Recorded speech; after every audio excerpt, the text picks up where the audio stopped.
Happy Friday, Internet! It was a busy week, and there's so much cacophonous crud flying through the air that the important things can slip right past you. So hang in there and get ready to be informed. This is The Loop. Controversial news out of North Korea this week, where it was reported that Kim Jong Un had publicly executed North Korean Defense Minister Hyun Yong-chol using anti-aircraft artillery. However, South Korean intelligence later confirmed that he was not publicly executed, but rather privately purged, the North Korean government term for quietly killing off members of Pyongyang's top brass for various reasons. Hyun Yong-chol was supposedly killed for falling asleep during military events and disrespecting Kim Jong Un. Hyun, who was a lifetime member of the North Korean military, is described as the kind of person who would object to Kim's demands on a regular basis. This killing is part of a recent string of purges intended to keep Kim's other advisors in line through a climate of terror. Other purged advisors include Ma Won-chun and Han Kwang-sang, ministers of construction and finance, respectively. After weeks and weeks of bad news, the United States had one hell of an upswing this week. First of all, according to the labor report released last Friday, the U.S. unemployment rate fell to 5.4% in April, the lowest that it's been in 7 years. Then, a California court ruled that abstinence-only sex education is not sex education at all, forcing the 40,000-student Clovis Unified School District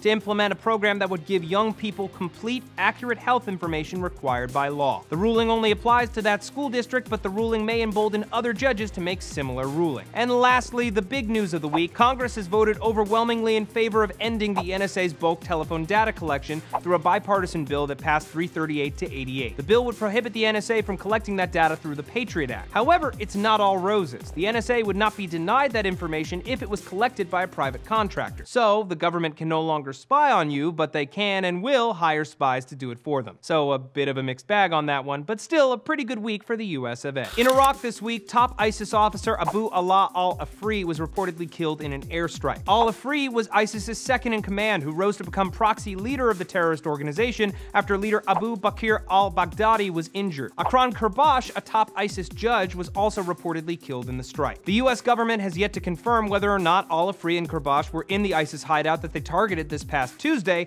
but if they are dead, the loss of those leaders would cripple the ISIS leadership structure, especially with al-Baghdadi still recovering from his injury. In environmental news, Canadian Aboriginals have turned down a $960 million offer from Petroleum National Berhad, who hope to build a natural gas terminal on their ancestral lands. They turned down the offer because they fear that the project would harm the environment. The group released a statement Wednesday saying, "This is not a money issue. This is environmental and cultural." Good for them. In the US, however, it was revealed that 42% of all honeybee hives died last year, the second highest rate of decline in 9 years, according to an annual survey by the US Department of Agriculture. Now, this is not quite as dire as it sounds, as beekeepers divide their surviving colonies following the collapse of others, causing counts to go back up.